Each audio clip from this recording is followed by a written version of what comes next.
Hello दोस्तों, subscribe कीजिए doctor Ranjit Kumar Singh IAS channel को और साथ ही साथ बेल आइकन को भी दबाइए अपने आईएएस की प्रिपरेशन को द बेस्ट करने के लिए।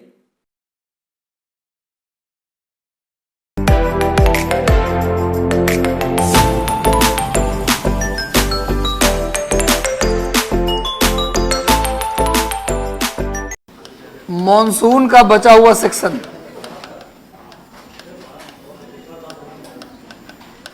एल नीनो और लाल नीनो। हाँ, लाल नीना, चलो एल नीना, एल नीनो और ला नीना। ठीक है, आज पढ़ाएंगे एल नीनो और ला नीनो सिद्धांत। चलिए, ये टॉपिक आज हम करेंगे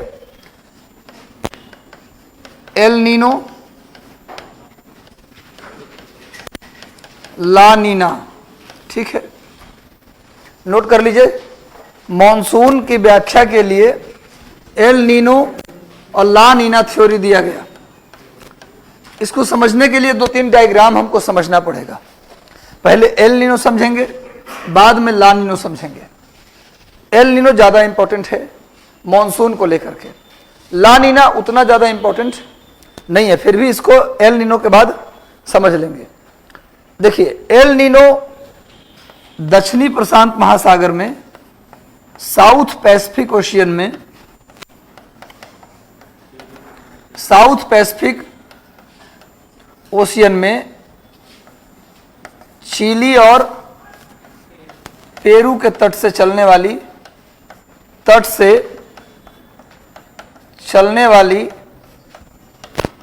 गर्म जलधारा है।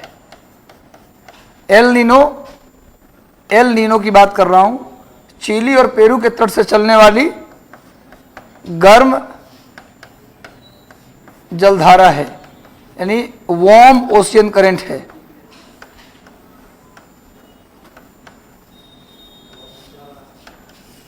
वार्म ओशियन करंट है, इस बात को आप तत्काल नोट कर लीजिए। कहां चलती है? दक्षिणी प्रशांत महासागर में। कहां चलती है? दक्षिण प्रशांत। दुनिया का सबसे बड़ा महासागर कौन है? पूरे धरती के कितने हिस्सा पर है? 1/3। पूरे धरती के 33% भाग पर अकेले कौन है? प्रशांत महासागर। दुनिया का सबसे बड़ा महासागर प्रशांत महासागर। इसमें आप जानते हैं कि सबसे गहरी गर्त मैरियाना ट्रेंच, दुनिया की सबसे गहरी गर्त मैरियाना ट्रेंच, या उस ट्रेंच का खोज किया गया था चैलेंजर नामक जहाज से, इसलिए उसका नाम चैलेंजर ट्रेंच भी है। मैरियाना गर्त का दूसरा नाम चैलेंजर गर्त भी है, क्योंकि चैलेंजर जहाज से उस गर्त की खोज की गई थी। दुनिया में 57 गर्त हैं टोटल। कितने ट्रेंच हैं टोटल? 57। ट्रेंच किसको बोलते हैं? ट्रेंच किसको बोलते हैं? ट्रेंच बोलते हैं किसको? महासागर की सबसे गहरी भाग को, सबसे गहरी और सबसे नैरो, जिसकी ढाल काफी अधिक हो, उसे हम ट्रेंच कहते हैं। कुल मिलाकर कितने ट्रेंच का खोज हुआ है? 57 ट्रेंच का खोज हुआ है, जिसमें अटलांटिक महासागर में, अटलांटिक ओशियन में 19, प्रशांत महासागर में 32 और हिंद महासागर में, इंडियन ओशन में 6। कुल मिलाकर 57 गर्त का खोज अभी थी। तो साइड का जी के हो गया, एक जनरल नॉलेज बता दिए, मॉनसून से इसका लेना देना नहीं है। दुनिया में कितने ट्रेंच हैं total? Total number of trench कितने हैं? 57। और जिसमें सबसे ज्यादा कहाँ है? उसके बाद अटलांटिक महासागर में, उसके बाद हिंद महासागर में। प्रशांत महासागर में सबसे ज्यादा 32, अटलांटिक महासागर में सबसे ज्यादा, सेकंड नंबर पर सबसे ज्यादा 19, और सबसे कम हिंद महासागर में 6। कुल मिला के 57 गर्त। इन सभी गर्तों में सबसे गहरी कौन है? मैरियाना गर्त, जिसको चैलेंजर गर्त के नाम से भी जानते हैं। क्लियर है? लिख लिया आप लोगों ने? इसको भी नोट कर लिया, इसको भी नोट कर लिया था। चलिए, एक चित्र बनाएंगे हम। नोट तो कर लिए होंगे सब लोग। चलिए, एक चित्र आप लोग बनाइएगा, बाद में पहले समझ लीजिए। एल नीनो को पहले समझिए आप लोग।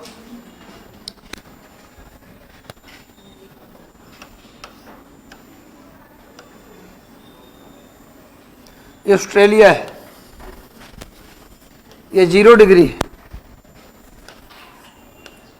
इक्वेटर विषुवत रेखा, ये क्या है भैया? इक्वेटर यानी विषुवत रेखा। देखिए अभी हम आप लोग को महासागर की जलधारा नहीं पढ़ाए हैं, अभी आप लोगों को हम महासागर की जलधारा नहीं पढ़ाएं। इस चैप्टर के लिए यहाँ के सारे बच्चे नए हैं, मतलब पुराने किसी भी क्लास से आज के क्लास का कोई संबंध नहीं है। इसलिए जो लोग नए हैं और पहली क्लास में हैं, कृपया इस क्लास में सभी बच्चों को नया मानकर बैठें, क्योंकि मन में भ्रम जैसे ही आता है कि सब लोग पुराने हैं, इनको ज़्यादा समझ में आएगा, हम नए हैं तो हमको कम आएगा। ऐसा कुछ बात नहीं है, ये बिल्कुल न्यू क्लास है, इसका कॉन्सेप्ट भी बिल्कुल नया है, सबके लिए नया है। इसलिए ध्यान से सुनिएगा, जो लोग नए हैं वो भी सुनिएगा, और कोई भी प्रश्न मन में हो तो पूछिएगा। हर एक महासागर में हम जब जलधारा बताएंगे तो पढ़ाएंगे आप लोगों को। प्रत्येक महासागर में जलधारा का विकास जो होता है वो पश्चिम से पूरब होता है, पश्चिम से पूरब। हर एक महासागर में जलधारा का विकास किधर होता है भैया? पश्चिम से पूरब। पश्चिम से पूरब या पूरब से पश्चिम? पश्चिम से पूरब होता है, पश्चिम से पूरब होता है जलधारा का विकास। अब देखिए ध्यान से, लेकिन पश्चिम से पूरब या पूरब से पश्चिम? पूरब से पश्चिम होगा, यही तो पूछ रहा था आप लोगों से, लेकिन आप लोग कुछ बोलने वाले तो हैं नहीं। कोई बात नहीं, पर जो हम बोल दिए वो सब सही है। हर एक महासागर में सुनो, जलधारा का विकास पूरब से पश्चिम होता है। क्यों? क्योंकि धरती घूमती है पश्चिम से पूरब। धरती घूमती है पश्चिम से, ये मैं जानबूझ के ऐसा किया था ताकि आप लोग को समझा सकूं। जब धरती किधर घूमती है? पश्चिम से पूरब। कभी किसी घूमने वाली चीज पर कोई चीज फेंक कर देखिए आप, कभी किसी घूमने वाली चीज पर कोई चीज फेंक कर देखिए, जिधर वो घूम रहा है ना, वो वस्तु उधर फेंकाएगा नहीं, उसका उल्टा फेंकाता है। कभी भी रोटेटिंग कुम्हार के चाक पर कोई सिक्का फेंकिए या कोई पत्थर फेंकिए, जिधर घूम रहा है उधर वो पत्थर नहीं फेंकाएगा, उसका उल्टा फेंकाता है। क्लियर है? तो भैया हर एक महासागर में जलधारा पूरब से पश्चिम चलती है, क्योंकि धरती घूमती है पश्चिम से पूरब। याद रहेगा, प्रत्येक महासागर में जलधारा का विकास पूरब से पश्चिम होती है। प्रत्येक महासागर में जलधारा का विकास पूरब से पश्चिम होती है, क्योंकि धरती घूमती है पश्चिम से पूरब।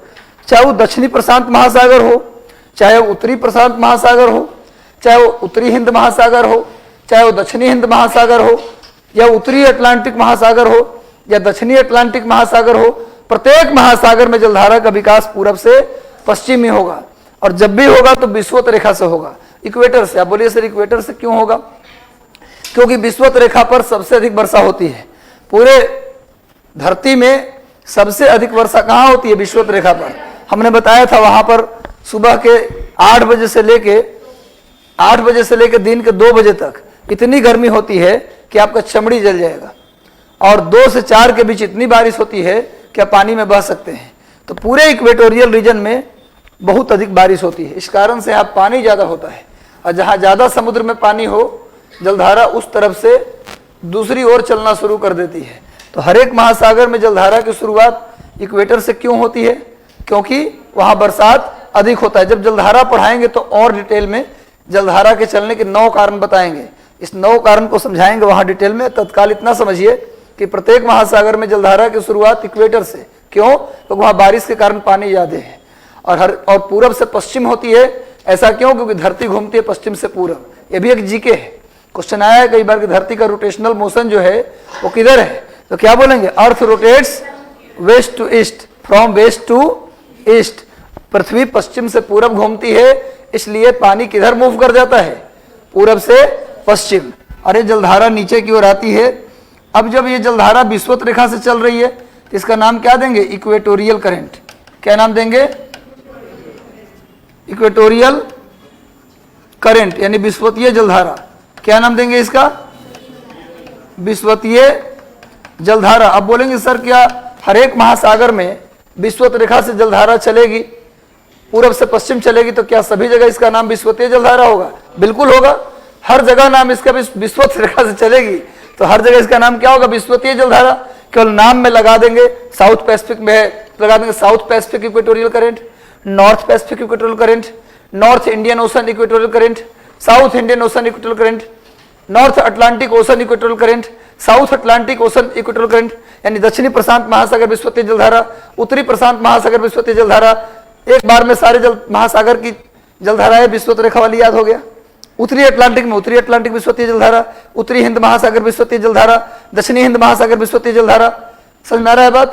तो हर एक महासागर में जलधारा पूरब से पश्चिम चलती है, क्योंकि धरती घूमती है पश्चिम से पूरब। इसका नाम विश्वतीय जलधारा। और जो भी जलधारा, सुन लो, रटने की जरूरत नहीं है, इक्वेटर से पोल की ओर आएगी। जो भी जलधारा इक्वेटर से कहाँ आएगी? पोल की ओर। तो आप जानते हैं कि इक्वेटर से पोल की ओर आते हुए ठंडी बढ़ता चला जाता है, यानी गर्मी कम होता चला जाता है। सब यहां से बढ़ेंगे आगे, तो जैसे जैसे पोल की ओर आएंगे टेम्परेचर क्या होगा?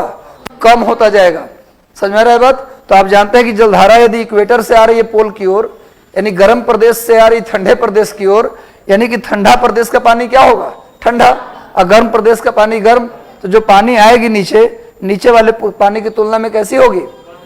गर्म होगी। इसलिए जो भी जलधारा इक्वेटर से पोल की ओर आए, चाहे वो नॉर्थ पोल की ओर जाए या साउथ पोल की ओर आए, उससे मतलब नहीं है। आप उत्तर दक्षिण मत याद रखिए, ऊपर से नीचे आएगा तो ठंडी और नीचे से ऊपर जाएगा तो गर्म, ऐसा नहीं है भैया। पोल की ओर जाए।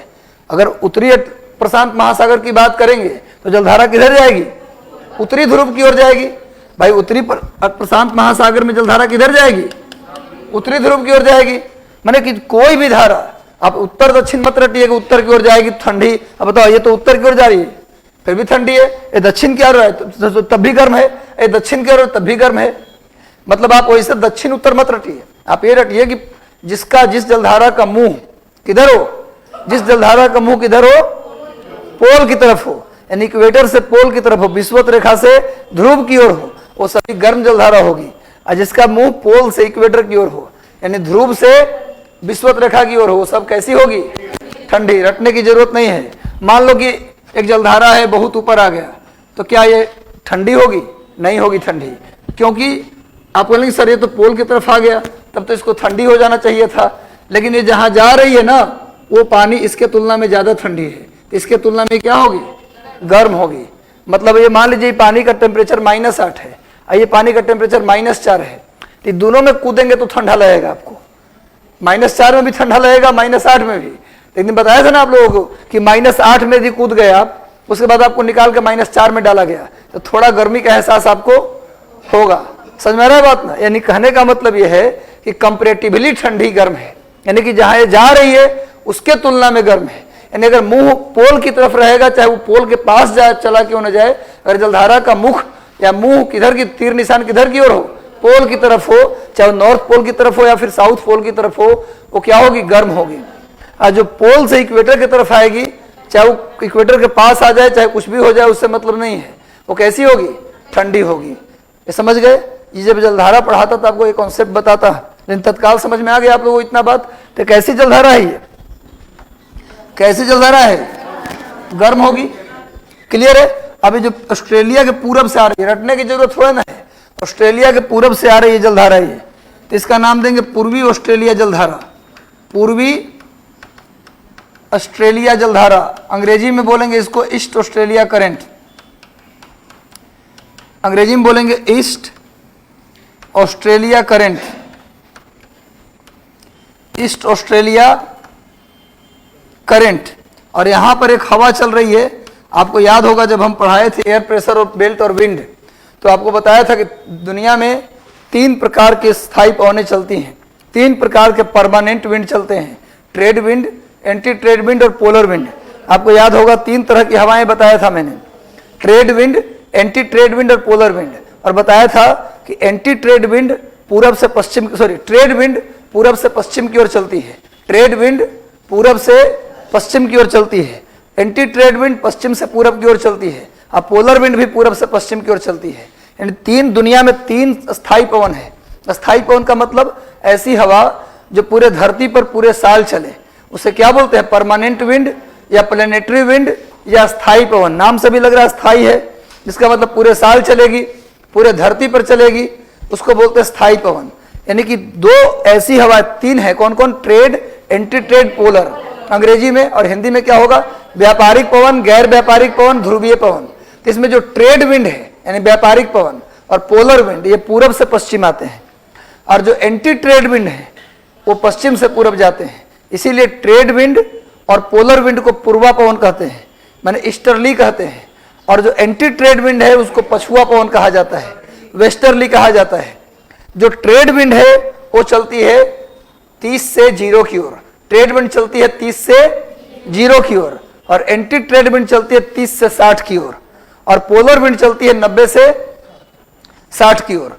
क्लियर है? तो बताया था मैंने पहले भी आप लोगों को कि ट्रेड विंड 30 डिग्री लैटिट्यूड से 0 डिग्री लैटिट्यूड के बीच चलती है, पूरब से पश्चिम।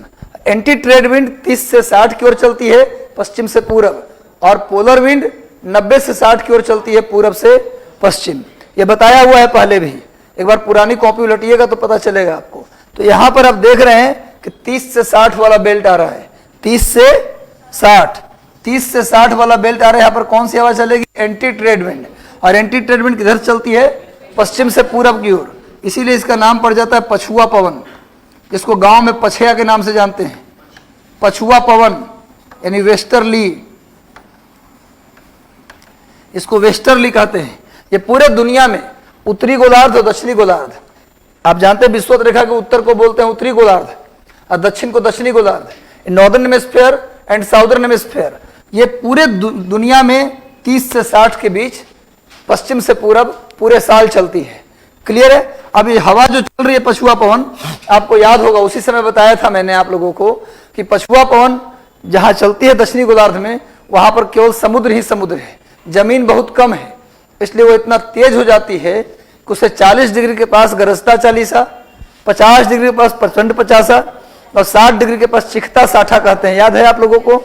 रोअरिंग 40, फ्यूरियस 50 एंड श्रिंकिंग 60 के नाम से जाना जाता है। यानी इतना तेज चलती है पछुआ हवा दक्षिणी गोलार्ध में, खास करके कि इसको 40 डिग्री के पास गरजता 40, 50 डिग्री के पास प्रचंड 50 और 60 के पास चिखता 60 कहते हैं।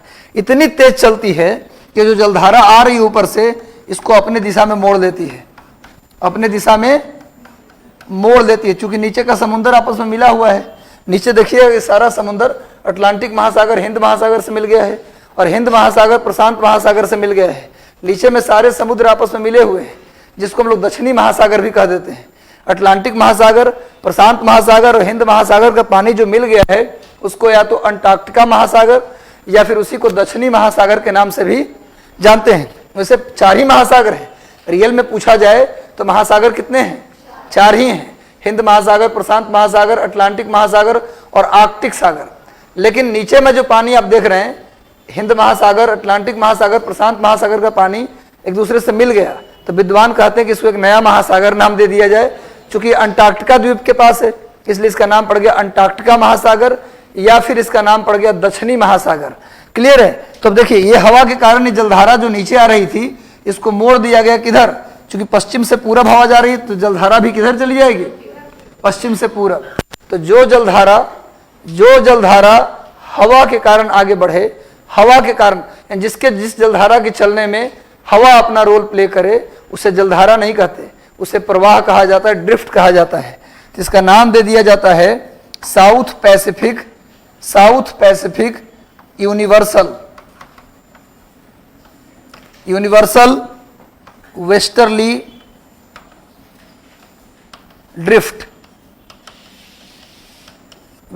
ड्रिफ्ट। हिंदी में बोलते हैं दक्षिणी प्रशांत विश्वव्यापी पछुआ प्रवाह। जिस जलधारा के चलने में किसका रोल हो? हवा का।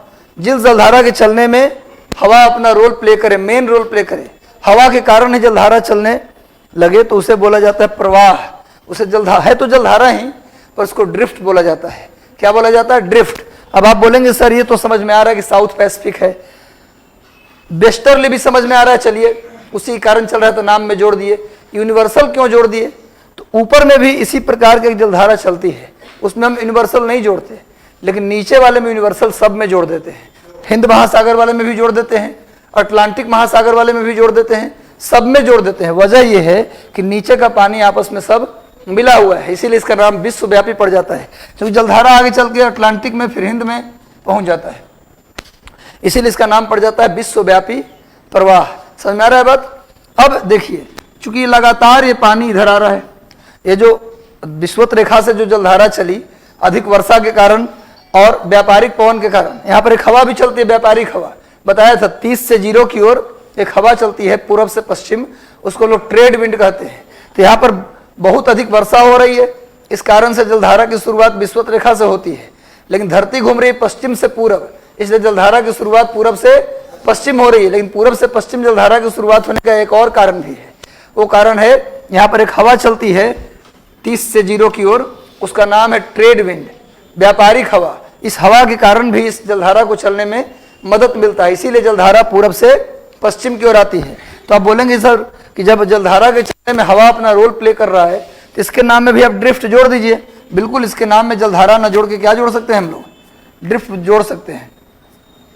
ड्रिफ्ट, यहाँ पर आप ड्रिफ्ट कर सकते हैं, है ना। विषुवत करंट की जगह क्या जोड़ सकते हैं आप, ड्रिफ्ट, इक्वेटोरियल ड्रिफ्ट। क्यों बोल रहे हैं भैया, क्योंकि इसके चलने में हवा का रोल है, समझ गए। यानी विषुवत रेखा से जलधारा पूरब से पश्चिम क्यों चलती है, उसके चलने के 2 कारण है। पहला कारण धरती घूमती है पश्चिम से पूरब, और दूसरा कारण वहां पर ट्रेड विंड का भी प्रभाव है। समझ में आ रहा है। तो लगातार जलधारा इधर आ रही है, तो यहाँ पर कुछ गैप हो जाता है पानी का, पानी की गहराई मतलब पानी कम हो जाता है यहाँ पर। इस गैप को फुलफिल करने के लिए इधर से पानी इसको भरने के लिए आता है। कहाँ से आता है, ये कौन सा देश है, चिली। यहाँ पर कौन सा देश है, पेरू। ये पेरू देश है, दक्षिण अमेरिका का पेरू है, ये दक्षिण अमेरिका का क्या है, चिली है, सॉरी, दक्षिण अमेरिका का पेरू है, ये दक्षिण अमेरिका का चिली है। ठीक है भाई। अब देखिए, अब ये जलधारा आ रही है पोल से इक्वेटर की ओर, तो कैसी होगी ये, कैसी होगी, ठंडी होगी या गर्म, गर्म होगी ना, ठंडी होगी। चलो समझ में आ गया, इसलिए पूछ रहा था। ठंडी होगी, क्योंकि पोल से, हमने कहा कि पोल से इक्वेटर की ओर चाहे कोई भी जलधारा हो कहीं भी पहुंच जाए वो ठंडी ही होगी। चूंकि यह देश पेरू और चिली है, इसलिए इस जलधारा का नाम पड़ जाता है Peru Chile current. Peru Chile current, Peru Chile current. या इसका खोज किया था दुनिया के एक महान विद्वान थे, हम्बोल्ट महोदय। हम्बोल्ट, अलेक्जेंडर वॉन हम्बोल्ट, इन्हें आधुनिक भूगोल का पिता कहा जाता है, फादर ऑफ मॉडर्न ज्योग्राफी किनको कहते हैं, हम्बोल्ट को। हम्बोल्ट के बारे में जब उनको लाने से पहले कुछ परिचय दे दूं ताकि आपको कुछ इनके संबंध में ज्ञान हो जाए। ये टोटल 107 साल जिंदा रहे। कितने साल जीवित रहे, 107 साल। 10 वर्ष के थे तो पिता का देहांत हो गया। माँ चाहती थी कि बेटा इकोनॉमिक्स पढ़े, भूगोल ना पढ़े, पर इनको भूगोल पढ़ने में मन था। वो चाहती थी इकोनॉमिक्स पढ़े और क्या बने, सिविल सेवा ज्वाइन करे, जर्मनी का सिविल सर्वेंट, जिसकी तैयारी आप कर रहे हैं उसी का तैयारी करवाना चाहती थी। तो जब बाद में माँ की इच्छा से उन्होंने इकोनॉमिक्स पढ़ा और जर्मनी के सिविल सेवा में ज्वाइन किया, क्वालिफाई कर गया एग्जाम, और खान निदेशक, माइनिंग डायरेक्टर के रूप में उन्होंने काम किया कुछ वर्ष, और फिर माँ के आदेश से रिजाइन किया चूँकि वहाँ मन नहीं लग रहा था, और रिजाइन करके टोटल 60,000 मील का यात्रा किया। उसमें प्लेन नहीं था, नाव से, घोड़ा से, पैदल 60,000, 107 साल में 60,000 मील की यात्रा तय की, और कुल मिला के 28 किताबें लिखी। कितनी किताबें लिखी, 28 किताबें लिखी, जिसमें सबसे फेमस किताब का नाम है कॉस्मस। इनकी सबसे फेमस पुस्तक का नाम है कॉस्मस। इन्होंने मैक्सिको के पॉपुलेशन पॉलिसी पर किताब लिखा, इन्होंने यूएसए के एग्रीकल्चर पॉलिसी पर किताब लिखा, इन्होंने रूस के क्लाइमेटोलॉजी पर किताब लिखा। पहला दुनिया के ऐसे विद्वान जिन्होंने बताया पहली बार ऊंचाई पर जाने पर मानव शरीर पर क्या प्रभाव पड़ता है, ये बताने वाला पहला विद्वान कौन था, हम्बोल्ट। और हम्बोल्ट दुनिया के एकमात्र विद्वान है, पहला नहीं एकमात्र विद्वान है जिन्होंने एक्टिव वोल्केनो, सक्रिय ज्वालामुखी, मतलब जहां से लावा राख लगातार निकलता है, उसके क्रेटर में कूद कर देखे कैसा लगता है। जहां से लावा निकलता है उसमें कूद गए, किसी को कहा कि लटकाओ नीचे, और ढोलक बांध के लटकाया गया इनको। बोले कि जब जलने लगेंगे तो चिल्लाएंगे भी, ढोलक भी बजाएंगे तो खींच लेना फिर। तो क्रेटर में कूद कर देखे कैसा लगता है। तो दुनिया में कुछ लोग ऐसे होते हैं जो दुनिया को देने के लिए पैदा होते हैं, जिसमें हम्बोल्ट भी शामिल है। कुछ लेने के लिए नहीं, सब कुछ देने के लिए, कुछ ऐसा खोज कर जाए जिससे जीवन आसान हो जाए। उनमें हम्बोल्ट, न्यूटन, गैलीलियो, इन सब का नाम दर्ज है ना कविता की, हजारों साल नरगिस बेनूरी पर रोती रही, तब चमन में दीदार पैदा होता है। तो उस तरह के न्यूटन थे, बाकी तो धरती के बोझ ही हैं। है ना, दुनिया को अपने लिए जीते हैं दुनिया के लोग। मतलब कहने का मतलब ये नहीं है मेरा कहना है कि इतना सारा काम किया इन्होंने, 60,000 मील की यात्रा तय किया। कॉस्मस इनकी फेमस पुस्तक है, इन्हें आधुनिक भूगोल का पिता। और जर्मनी में मानव भूगोल का पिता भी किनको कहा जाता है? हम्बोल्ट को कहा जाता है। क्लियर है? वैसे पूरा जर्मनी जो देश था ना, वो देश था नियतिवादी। पूरा जर्मनी जो था वो नियतिवादी था, और फ्रांस जो था वो संभववादी था। नियतिवाद का मतलब होता है कि आप कुछ नहीं है, मानव पृथ्वी की देन है, यानी आप कुछ नहीं है, सब कुछ प्रकृति है, नेचर जैसा चाहती है आपसे वैसा करवाती है, इसको कहते हैं नियतिवाद। और संभववाद कहाँ से आया? फ्रांस से। पूछा जाए नियतिवाद कहाँ से आया? जर्मनी से। नियतिवाद का अंग्रेजी होता है डिटरमिनिज्म। डिटरमिनिज्म, सब कुछ डिटरमाइन है, सब कुछ डिटरमाइन है, आप कुछ नहीं करते, नेचर जैसा चाहती है वैसा आपसे करवा देती है, इसको बोलते हैं नियतिवाद, है ना। जैसे हम लोग कहते हैं कि हम लोग कुछ नहीं है, हम लोग एक रोल प्ले कर रहे हैं, ईश्वर जैसा जहाँ चाहता है वहाँ ले जाता है इंसान को, वही नियतिवादी है। फ्रांस बोलता है कि प्रकृति कुछ नहीं है, एक बेटर के सिवा और कुछ नहीं है। बेटर जैसे सामान लेकर आता है प्लेट में, क्या उसमें से खाना है बेटर डिसाइड नहीं करता, हम डिसाइड करते हैं। यानी प्रकृति कुछ नहीं है, सब कुछ मानव है, वो जो चाहेगा प्रकृति में वो कर लेगा, है ना। ये फ्रांस के लोग कह रहे थे, और जर्मनी के लोग कह रहे थे कि सब कुछ नेचर कर रहा है। तो नीतिवादी डिटरमिनिज्म का जनक कौन है? जर्मनी। और फ्रांस क्या है? संभववाद यानी पॉसिबिलिज्म का जनक है। लेकिन एक विद्वान आए, कौन? टेलर। उन्होंने कहा कि नियतिवाद से तो पूरा दुनिया रुक जाएगा, सब कुछ प्रकृति करेगा, इंसान कुछ है नहीं है, तो फिर तो दुनिया रुक जाएगी। और संभववाद से तो पूरा दुनिया खत्म हो जाएगी, आदमी जो चाहे ऐसे कर सकता है, और ऐसा हो गया तो पूरा दुनिया खत्म। तो टेलर महोदय ने बीच का रास्ता निकाला, उन्होंने कहा नौ नियतिवाद, नियो डिटर्मिनिज्म, या उसी को बोलते हैं स्टॉप एंड गो डिटर्मिनिज्म। कहा कि आप सही है, नियतिवाद भी सही, संभववाद भी सही, दोनों सही है, बीच का रास्ता निकालते हैं। दुनिया में सब संभव है, आप जो करना है करिए, पर एक बार पीछे मुड़ के देखिए कितना नुकसान कर दिए हैं, कितना पेड़ काट दिए, एक बार फिर से पेड़ लगा दीजिए, फिर आगे बढ़िए। इसी को बोलते हैं रुको और जाओ नियतिवाद, यानी स्टॉप एंड गो डिटर्मिनिज्म, या इसी को नौ नियतिवाद, न्यू डिटर्मिनिज्म कहते हैं। ऑस्ट्रेलिया, अमेरिका के रहने वाले थे, पर ऑस्ट्रेलिया में बस गए थे, टेलर महोदय ने दिया नौ नीतिवाद। तो ये कॉन्सेप्ट था। तो खैर जाने दीजिए। इस जलधारा का भी खोज किसने किया? हम्बोल्ट महोदय। इसीलिए इस जलधारा के नाम भी हम्बोल्ट करंट। इस जलधारा का नाम क्या है? Humboldt current. Humboldt current. इस जलधारा का दूसरा नाम क्या है? हम्बोल्ट जलधारा। इन्होंने पेरू में एक पक्षी है जिसका नाम है गुयाना पक्षी, उसके बीट को भी देखा था और कहा था खेती के लिए बहुत उपयुक्त होगा। ये जो गुयाना पक्षी का बीट होता है वो खेती के लिए बड़ी अच्छा होता है। ये भी बताने वाला विद्वान कौन थे? हम्बोल्ट। ऊंचाई पर जाने पर मानव शरीर पर क्या प्रभाव पड़ता है बताने वाले भी कौन थे? हम्बोल्ट। तो इसीलिए इसका नाम पड़ गया, हम्बोल्ट ने खोजा इसको, इसलिए पेरू चिली करंट का ही दूसरा नाम है हम्बोल्ट करंट। कैसी होती है? कोल्ड, ठंडी जलधारा है। क्लियर है? अभी तक एल नीनो आया नहीं, बहुत देर से समझा रहे हैं, क्योंकि अगर इतना नहीं समझाते तो एल नीनो आपके दिमाग में आता भी नहीं। अब सुनिए, अगर इतना बन गया आप लोग तो बना लीजिए पहले इतना, और ऊपर में इतना दूर जगह छोड़ लीजिएगा। अब इसको बना लीजिए, पर ऊपर में थोड़ा सा जगह नीचे आके बनाइएगा जलधारा।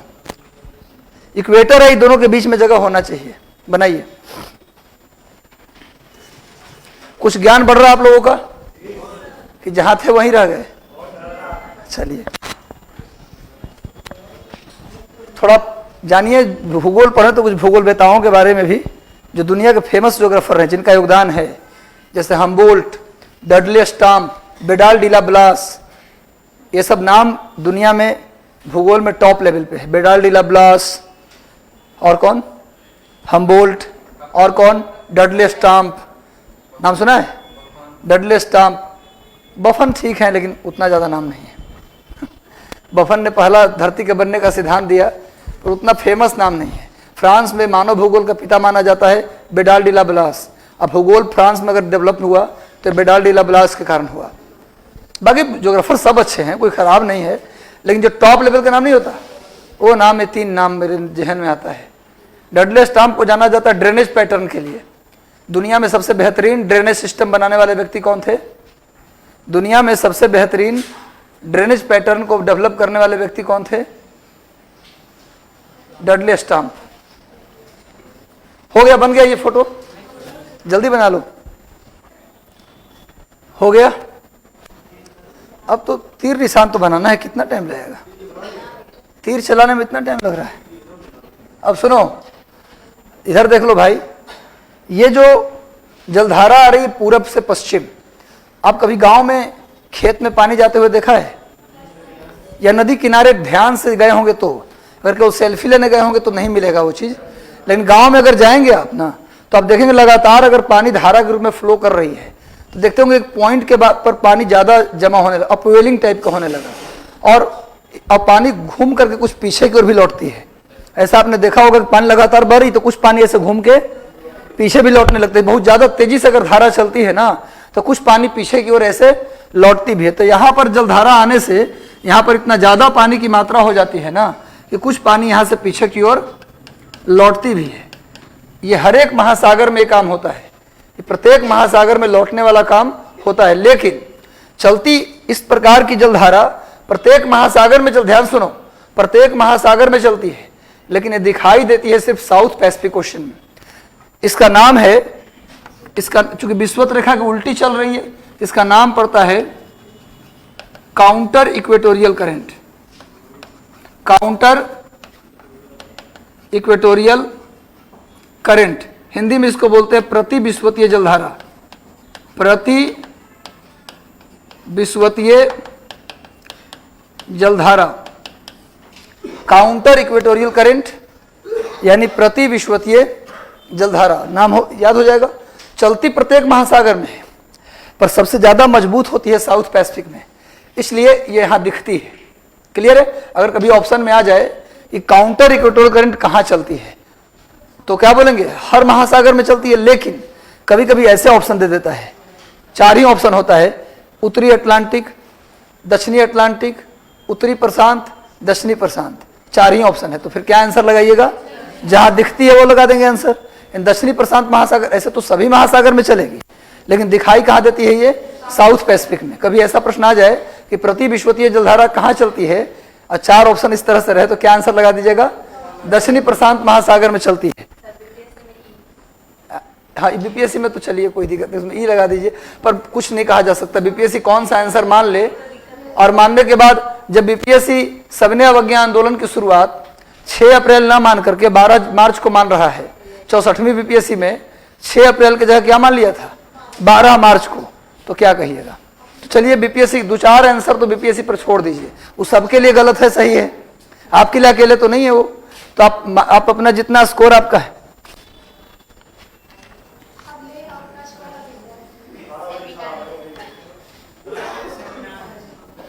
आज 12 बजे 12 PM यानी कि 12 बजे आज ही समीर किशन जी, जिनका सिविल सर्विसेज में इस वर्ष 350 रैंक है, वो अभी आपके इंस्टीट्यूट में आ रहे हैं। ठीक है? कौन? हाँ, रंजीत सर भी साथ में आएंगे। तो समीर किशन जी, यूपीएससी में अपना एक रैंक हासिल कर लेना एक बहुत बड़ी बात होती है ना। और हर इंसान, मुझे लगता है ना कि यूपीएससी का लास्ट रैंकर भी अपने आप में एक अनुभव का खजाना लिया रहता है। अतः आप लोग देखिए, आप लोग ध्यान से सुनिएगा, क्योंकि ये जो टॉपर्स आ रहे हैं ना, हम दिल्ली जब गए तो हमें टॉपर्स नहीं मिलते थे, उनसे मिलने के लिए कभी सेमिनार होती भी थी तो 500 की भीड़ में, और हम गांव से बिलोंग करते थे तो वहां पहुंच ही नहीं पाते थे, बात नहीं कर पाते थे। और इतने कम भीड़ में, इतने कम लोगों के बीच आपको लगातार टॉपर से मीट कराया जा रहा है, तो ये कहीं ना कहीं आपके दिमाग में सिविल सर्वेंट का एक पुष्ट बीज डाला जा रहा है, जो आगे चल के पौधा के रूप में एक अच्छे सिविल सर्वेंट के रूप में आप डेवलप होंगे। तो इसका फायदा आप उठाइए, बहुत खुशकिस्मत आप हैं। लेकिन हाँ, जब वो व्यक्ति बोलता है, जब वो बोलता है अपने अनुभव को, तो आप उसको कॉपी कलम लेकर नोट कीजिए, है ना। ज़्यादा जरूरी है, सेल्फी लेने से ज़्यादा जरूरी है कि आप उनके अनुभव को आप नोट कीजिए, क्योंकि अगला सिविल सर्वेंट आप होंगे और स्टेज पर आप बुलाए जाएंगे, है ना, और आपको सॉल और गुलदस्ता स्वागत किया जाएगा। तो मेरा मानना है कि आप मोटिवेट होइए, उनसे रियल में अगर कोई सवाल है तो पूछिए, व्यक्तिगत सवाल जनरली नहीं पूछा जाना चाहिए, है ना। तो अच्छी बात है, आप लोग भाग्यशाली व्यक्ति हैं कि पटना में इस तरह की सुविधाएं आपको मिल रहा। पटना के दिल्ली में लोगों को नसीब नहीं होता इतनी सुविधाएं, तो आप लोग जो है उनका लाभ उठाइए। चलिए भाई, क्या बोला मैंने कि प्रति विषुवतीय जलधारा जो इक्वेटोरियल करंट के उल्टा चलती है उसको क्या बोलते हैं? प्रति विषुवतीय जलधारा। और प्रति विषुवतीय जलधारा जो है वो प्रत्येक महासागर में चलती है, पर दिखाई देती है दक्षिणी प्रशांत महासागर में। अब देखिए ध्यान से, अब एल नीनो पर बात आती है। ये जो प्रतिविश्वतीय जलधारा ये भी कैसी है? गर्म करंट है, ये भी वार्म है, लेकिन हर साल उतना ज्यादा गर्म नहीं होती। 3-4 सालों में ऐसा कहा जाता औसतन, ये कोई नियम नहीं कि 3-4 साल में होगा ही, लेकिन एवरेज लोग कहते हैं कि 3-4 सालों में ये जो काउंटर इक्वेटोरियल करंट है, 3-4 सालों में ये जो काउंटर इक्वेटोरियल करंट है ये नीचे उतर आता है। 3-4 सालों में काउंटर करंट जो है ना, हमेशा नहीं, सुन लो, ये काउंटर करंट यहीं खत्म हो जाती है, काउंटर करंट जनरली यहीं खत्म हो जाती है, लेकिन 3-4 सालों में इतना ज्यादा गर्म हो जाती है, इतना मजबूत हो जाती है कि नीचे उतर आती है। जिस साल ये काउंटर करंट नीचे आती है उस साल ये पेरू चिली करंट गायब हो जाती है, या तो ये खत्म हो जाती है या तो फिर बहुत कमजोर हो जाती है। ये जो पेरू चिली करंट जो जा रही थी ठंडी जलधारा नीचे से ऊपर, जिस साल ये काउंटर करंट नीचे उतरती है ना, गर्म होकर मजबूत होकर, उस साल ये पेरू चिली करंट क्या हो जाती है? गायब हो जाती है। इसका प्रभाव या तो नागन्य हो जाता है या तो ये जलधारे नहीं बचता है ना। यानी ये नीचे उतर आते हैं कहां से कहां तक? 3 डिग्री से लेकर 33 डिग्री तक, 3 डिग्री से लेकर 33 डिग्री तक। लिख लीजिएगा कि जो काउंटर करंट है ना, ये उतर आता है 3-4 सालों में, हमेशा नहीं उतरता, हमेशा तो यहीं खत्म हो जाती है। पेरू चिली करंट यहाँ चलती है, लेकिन 3-4 सालों में मजबूत होकर नीचे उतर आती है, और नीचे उतरती है कहाँ तक? 33 डिग्री तक। 3 डिग्री से 33 डिग्री तक नीचे उतर आती है। जब ये नीचे उतरती है ना, तो इस नीचे उतरी हुई जलधारा को ही बोला जाता है El Nino, El Nino current, El Nino current, यानी एल नीनो जलधारा, एल नीनो जलधारा, एल नीनो जलधारा। क्लियर है? समझ में आ रहा है आप लोगों को? एल नीनो समझ में आया आप लोगों को? काउंटर इक्वेटोरियल करंट, प्रतिविश्वतीय जलधारा ही जो दक्षिणी प्रशांत महासागर की है, 3-4 सालों में मजबूत हो जाती है, गर्म ज्यादा हो जाती है और नीचे उतर आती है कहां तक? 33 डिग्री तक। और 33 डिग्री तक जब नीचे उतरती है तो ये जो नीचे उतर रही है काउंटर करंट, इसी को क्या बोला जाता है? एल नीनो जलधारा, एल नीनो जलधारा। और ये जलधारा इतनी गर्म है, एल नीनो जलधारा इतना ज्यादा गर्म है कि पूरे प्रशांत महासागर के टेम्परेचर को 3 डिग्री सेल्सियस तक बढ़ा देती है, 3 डिग्री सेल्सियस तक बढ़ा देती है। काउंटर इक्वेटोरियल करंट जब ज्यादा मजबूत होकर नीचे उतर है 33 डिग्री तक, उसी को एल नीनो करंट के नाम से जानते हैं। और ये गर्म इतना ज्यादा है कि पूरे प्रशांत महासागर को 3 डिग्री सेल्सियस तक गर्म कर देती है। सोचिए, छोटा सा पात्र में, बर्तन में नहीं गर्म करना है पानी, दुनिया का सबसे बड़े महासागर को 3 तक खौला देती है। और इसका प्रभाव ऐसा होता है कि अटलांटिक महासागर भी गर्म हो जाता है, हिंद महासागर भी गर्म हो जाता है, पूरी दुनिया में इस गर्मी का प्रभाव दिखने लगता है। अब सोचिए, जहां ये चल रही होगी वहां के हालात क्या होगा? जहां ये जलधारा चल रही होगी वहां के जितने भी जीव जंतु समुद्र में होंगे वो सब मर जाएंगे, मछलियां मरने लगती है। इसीलिए इसका नाम पड़ता है चाइल्ड क्राई, मतलब कि बच्चा चिल्लाया, बच्चा चिल्लाया। एल नीनो का मतलब होता है पेरू चिली की भाषा में बच्चा चिल्लाया, यानी कि यहाँ पर मछलियां क्या होती है इस गर्मी के कारण? मर जाती हैं, जिससे यहाँ के मछुआरों को क्या होता है? लाभ या हानि? हानि होती है मछुआरों को, लेकिन फायदा भी होता है। पेरू चिली के लोगों को फायदा यह होता है कि यहाँ पर एक मरुस्थल है, अटाकामा मरुस्थल। पेरू और चिली में एक डेजर्ट है, पेरू चिली के बाउंड्री पर एक मरुस्थल है। पहले मैं बताया था एक दिन जब पढ़ा रहे थे आप लोगों को जलवायु, विश्व की जलवायु, वर्ल्ड क्लाइमेट, तो बताया था चिली एक ऐसा देश है जहां विश्व में तीनों प्रकार की बड़ी जलवायु मिलता है। बताया था ना, उत्तरी चिली में मरुस्थलीय जलवायु, मध्य चिली में भूमध्य सागरीय जलवायु और दक्षिणी चिली में पश्चिमी यूरोपीय प्रकार की जलवायु। आप लोग कॉपी पलट नहीं रहे हैं, ये बताया था। यहाँ पर एक डेजर्ट है जिसका नाम है अटाकामा डेजर्ट, अटाकामा मरुस्थल, अटाकामा डेजर्ट। अटाकामा मरुस्थल फेमस है, दुनिया में सबसे ज्यादा नाइट्रेट और तांबा अटाकामा मरुस्थल में मिलता है। दुनिया में सबसे ज्यादा नाइट्रेट एंड कॉपर, दुनिया में सबसे ज्यादा नाइट्रेट और कॉपर कहाँ मिलता है? अटाकामा मरुस्थल में। यदि आप जानते हैं तो ठीक, और नहीं जानते तो नीचे लिख देना है कि दुनिया में सबसे ज्यादा nitrate, maximum nitrate in world, हाँ सबसे कम वर्षा भी, बिल्कुल सही। दुनिया के सबसे सूखा स्थान या दुनिया में सबसे कम वर्षा वाला स्थान भी कौन है? अटाकामा मरुस्थल। दुनिया में सबसे कम वर्षा वाला स्थान भी कौन है? अटाकामा मरुस्थल। सबसे ज्यादा नाइट्रेट का जमाव और कॉपर का जमाव भी कहाँ है? अटाकामा मरुस्थल में। तो अटाकामा मरुस्थल मतलब बारिश नहीं होगी वहां। तो लेकिन जिस साल एल नीनो, क्यों वर्षा नहीं होती? वर्षा न होने के कारण यहाँ कोल्ड करंट है। जिस तट से होकर, बताए थे मरुस्थल बनने का एक कारण कि जिस तट से होकर ठंडी जलधारा चलती है, जिस तट से होकर ठंडी जलधारा चलती है उस तट पर वर्षा नहीं होती। उस तट ठंडा हो जाता है। आप जानते हैं जहां से ठंडी जलधारा चलेगी वहां का तट क्या हो जाएगा? ठंडा हो जाएगा।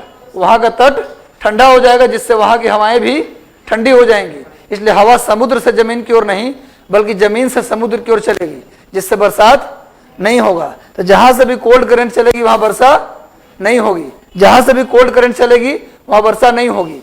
क्लियर है? तो वर्षा नहीं होगी तो क्या होगा भैया? मरुस्थल बनेगा, डेजर्ट बनेगा। लेकिन जब ये एल नीनो चलती है यहाँ पर, तो एल नीनो इतना ज्यादा गर्म है कि तट को क्या कर देती है? गर्म। और यहाँ की सारी हवाएं भी क्या हो जाती है? गर्म। और सारी हवाएं गर्म होकर ऊपर उठ जाती है, जिससे तट पे क्या बन जाता है? Low pressure. तो समुद्र से भरने के लिए हवा आती है और अच्छी बारिश हो जाती है। जिस साल एल नीनो चलता है ना, उस साल भले ही मानसून हमारे यहाँ फेल हो जाए, लेकिन पेरू और चिली के जो अटाकामा मरुस्थल है वहाँ इतना अच्छा बारिश होता है कि लोग, वहाँ के जो किसान हैं वो काफी बाग हो जाते हैं, गार्डन हो जाते हैं, है ना। यानी अटाकामा मरुस्थल में एल नीनो के चलने से वर्षा अच्छी होती है। अब एल नीनो का मानसून पर क्या प्रभाव है, अगला चित्र बनाएंगे, उसमें समझ में आएगा। इसको बना लिए थे सब लोग? 3-4 साल, वो भी नियम नहीं है। हो सकता लगातार हर साल चल जाए 2-3 साल, या फिर हो सकता है कि 5-7 साल के 8 साल के बाद चले, कोई रूल नहीं। लेकिन एवरेज जो आकलन किया गया है वो 3 से 4 सालों पर इसकी उत्पत्ति होती है। कारण ग्लोबल वार्मिंग है, क्लाइमेट चेंज है, कई कारण से ऐसा होता है। समुद्र में कभी कभी होता है कि ज्यादा जलधारा काफी तेज गति से, कभी कभी ग्लोबल वार्मिंग के कारण जलधारा गति काफी बढ़ जाती है, जिससे अपवेलिंग वहां ज्यादा हो जाता है, तो काफी फास्ट जलधारा चलने लगती है, जिससे वो नीचे तक उतर आती है। क्या? नहीं, कोरियोलिस बल। अच्छा, कोरियोलिस, नहीं, ये तो दूसरा है। कोरियोलिस बल के प्रभाव के कारण ऐसा कुछ नहीं होता है। कोरियोलिस बल के कारण तो जलधारा, अरे कोरियोलिस बल तो बताया था आप लोगों को कि कोई भी लिक्विड या गैस उत्तर की ओर जाए तो अपने बाएं, उत्तर की ओर जाए तो दाहिने मुड़ जाएगी, और दक्षिण की ओर आए तो अपने बाएं मुड़ जाएगी। तब देख रहे हैं जलधारा का भी देख रहे हैं कि भाई दक्षिण की ओर आ रही तो किधर मुड़ रही है? बाएं मुड़ रही है। और उत्तर की ओर जा रही तो किधर मुड़ रही है? दाहिने मुड़ रही है। कोरियोलिस बल का यहाँ प्रभाव नहीं है, ठीक है। खासकर किसके लिए? ये एल नीनो के लिए। चलिए, अब जब एल नीनो नहीं चलती है तो क्या होता है, पहले ये जाना जाए। प्रभाव किसी का कब जानेंगे आप?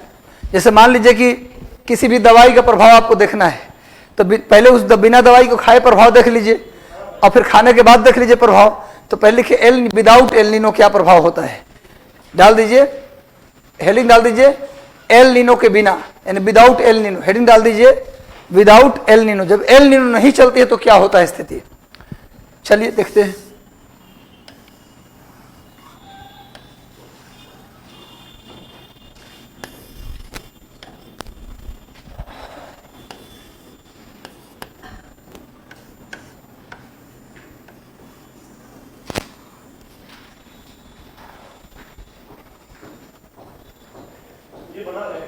हाँ, इसको बनाइए, सेम चीज बनेगा। एल नीनो को मत चलाइए, बस इसको काउंटर करंट को यहीं तक छोड़ दीजिएगा।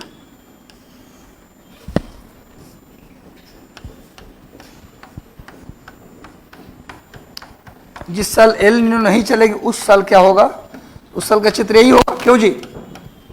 उस साल का चित्र यही होगा ना, पेरू चिली करंट भी चलेगी। और आप जानते हैं कि प्रत्येक महासागर में बीच के हिस्सा को सारगैसोसी कहते हैं।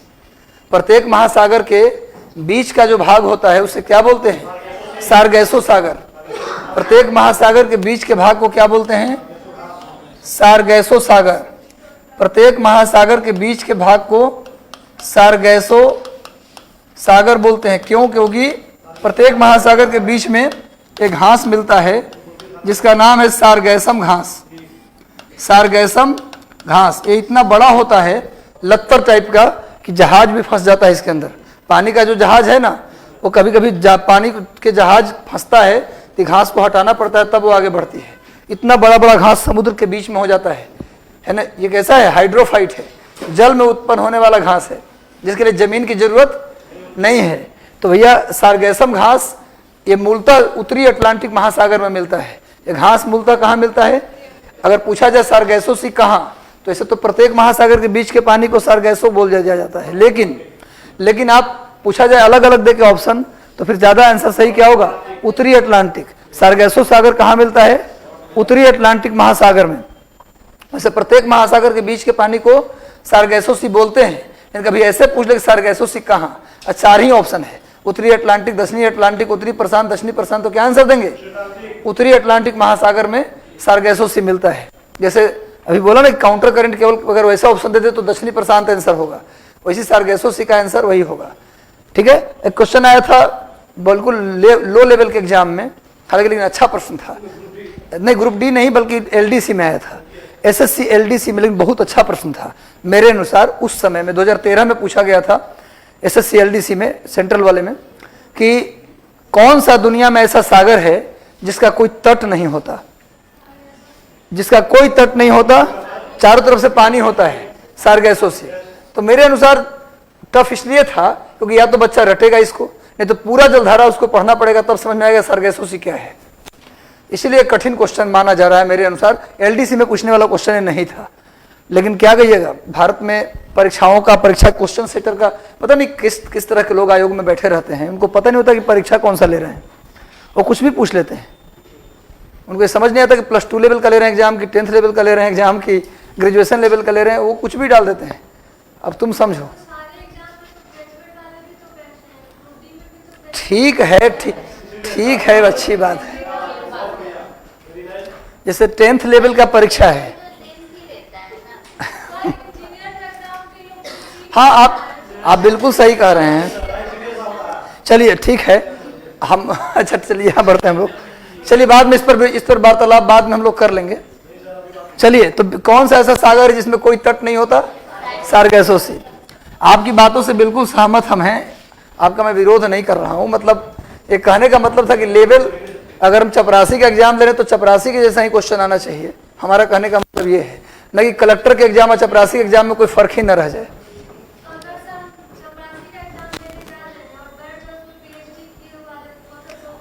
वो तो सरकार का फेल्योर है ना, वो तो सरकार का फेल्योर है जो कि रोजगार उनको नहीं मिल पा रहा है पीएचडी वालों को, इसलिए बेचारे मजबूरी में वहां बैठ रहे हैं। चलिए आगे आते हैं, इस पर बहस नहीं, क्योंकि न तो हम रोजगार जनरेटर हैं और नहीं रोजगार छीनने वाले व्यक्ति हैं, इसलिए हम इस पर चर्चा कर कुछ भी पा नहीं सकते। तो हो गया, यही कंडीशन है। विदाउट एल नीनो तो यही क्वेश्चन है, विदाउट एल नीनो तो यही कंडीशन है। अब देखिए, अब यहां पर क्या चल रही है? Cold current. यहां पर क्या चल रही है? Cold current. और यहां पर क्या चल रही है? Warm current. यहां पर पूर्वी ऑस्ट्रेलिया जलधारा, ईस्ट ऑस्ट्रेलिया करंट वार्म। पिछला फोटो में देख लिया था आपने, पूर्वी ऑस्ट्रेलिया जलधारा कैसी है? वार्म है, और ये कोल्ड है। ये तो क्लियर है सबको। विषुवत रेखा से जो पोल की ओर आए वो गर्म होती है, और जो पोल से इक्वेटर की ओर जाए वो ठंडी होती है। यहां तक किसी को कोई दिक्कत नहीं है। अब समझिए, ये मामला जमीन का है, आसमान का मामला नहीं है, पूरा जमीन है, और ये भी पूरा जमीन है। तो जाहिर सी बात है, यहां से कोल्ड करंट चलेगी, तो कोल्ड करंट चलेगी तो यहाँ की जमीन भी क्या हो जाएगी? ठंडी।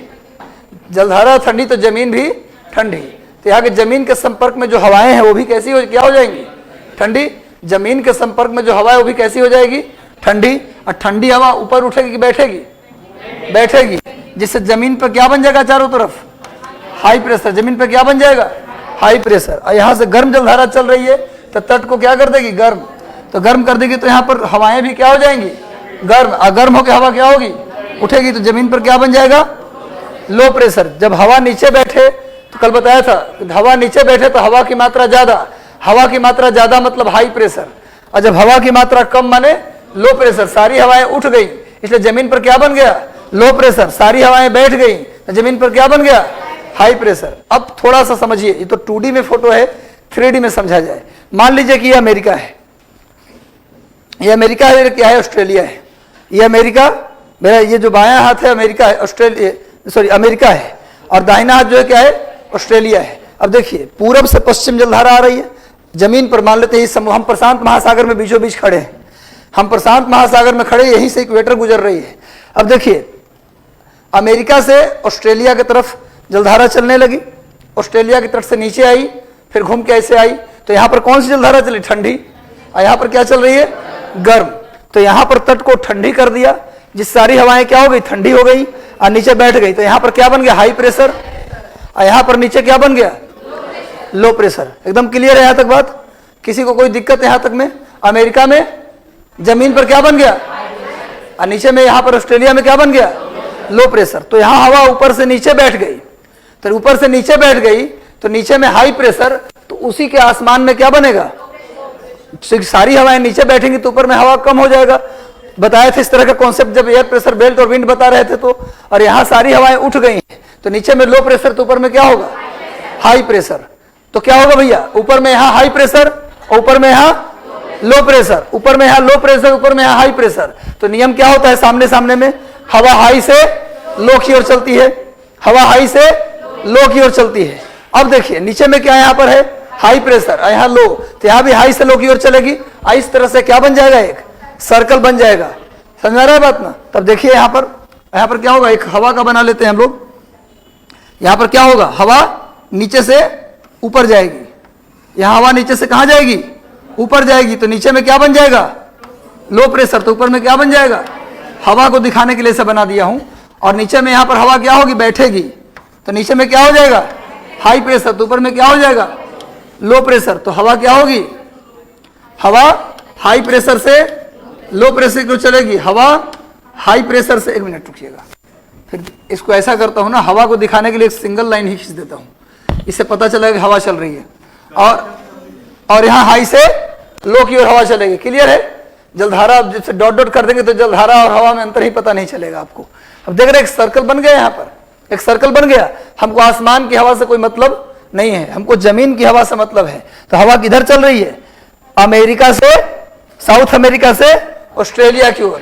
तो हवा जिधर से चलती है वहां वर्षा नहीं होती, और जिधर आती है हवा उधर वर्षा होती है। तो पूर्वी ऑस्ट्रेलिया में अच्छी बारिश होगी, लेकिन पेरू और चिली में वर्षा नहीं होगी। पेरू चिली में वर्षा क्यों नहीं होगी? क्योंकि हवा वहां से बाहर निकल रही है, ऑस्ट्रेलिया की तरफ आ रही है। इस सेल का खोज, ये जो सेल बना, इस सेल का खोज, इस सेल के बारे में बताने वाले पहले विद्वान थे वॉल्कर महोदय। क्या नाम था उनका? ऐसे वॉकर बोलते हैं हिंदी में, वॉकर, एल साइलेंट होता है, वॉकर महोदय। इसलिए इस सेल का नाम पड़ गया वॉकर सेल। क्या नाम पड़ गया? Walker cell. यानी कि जब एल नीनो नहीं चलेगी तो क्या होगा? जमीन पर अमेरिका से ऑस्ट्रेलिया की ओर हवा आएगी और आसमान में ऑस्ट्रेलिया से अमेरिका की ओर जाएगी। इस तरह से एक सेल बनेगा जिसका नाम है वॉकर सेल। ये सिंपल कंडीशन है, ऑस्ट्रेलिया में अच्छी बारिश होगी। अगर इसी तरह की बात करें, थोड़ा सा इधर आ जाइए आप, इसी तरह की बात करेंगे आप, अफ्रीका की बात कर लें, अफ्रीका की बात करें तो यहां भी जलधारा पूरब से पश्चिम चलती है, यहां भी जलधारा पूरब से पश्चिम चलती है, यहां पर भी ठंडी जलधारा चलेगी। क्लियर है ना? सेम कंडीशन बन रहा है यहां भी। तो यहां भी क्या होगा? हवा का एक सेल बनेगा, यहां भी हवा का, यहां पर क्या हो जाएगा? हाई प्रेशर, और ऊपर में क्या बनेगा? Low pressure. यहां पर क्या बनेगा? हाई प्रेशर, और नीचे में क्या बनेगा? Low pressure. तो पश्चिमी ऑस्ट्रेलिया से अफ्रीका की ओर हवा चलेगी, और फिर ऊपर में आसमान में अफ्रीका से ऑस्ट्रेलिया की ओर हवा चलेगी। तो आसमान की हवा से कोई ज्यादा मतलब नहीं है। यहां भी उसी तरह का एक सेल बनेगा, यहां भी उसी तरह का एक सेल बनेगा। तो ये जो है ना नीचे में, तो इसका मतलब अफ्रीका वाले भाग में, अफ्रीका वाले भाग की तरफ हवा आ रही है, इसका मतलब पूर्वी अफ्रीका में अच्छी बारिश होगी, लेकिन पश्चिमी ऑस्ट्रेलिया में वर्षा नहीं होगी। तो पश्चिमी ऑस्ट्रेलिया में भी क्या मिलता है? मरुस्थल। पेरू और चिली के सीमा पर भी क्या मिलता है? मरुस्थल। समझ में आ गया ना? यानी मरुस्थल बनने के, हर महादेश के पश्चिमी भाग में क्यों मरुस्थल है, इसका एक व्याख्या मिल गया आप लोगों को, है ना? इसी तरह का एक सेल अटलांटिक महासागर में भी बनेगा, इसी तरह का एक सेल अटलांटिक महासागर में भी बनता है। क्लियर है? जब एल नीनो नहीं चल रहा है तो उसका प्रभाव बता दिया। क्लियर है? समझ में आ गया बात आप लोगों को? तो इस फोटो को बना लीजिए।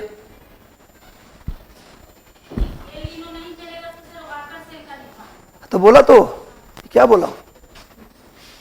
वॉल्कर सेल बनेगा। वॉकर नहीं खोजा था इसको, इसीलिए इसका नाम पड़ गया वॉकर सेल। हाँ, ये ऑस्ट्रेलिया है, ये ऑस्ट्रेलिया है। अब धरती गोल है, धरती गोल है। आप अगर आप हमारे किधर है? पूरब में हैं तो उनके आप पश्चिम में हैं, राघवेंद्र जी के आप पश्चिम में हैं।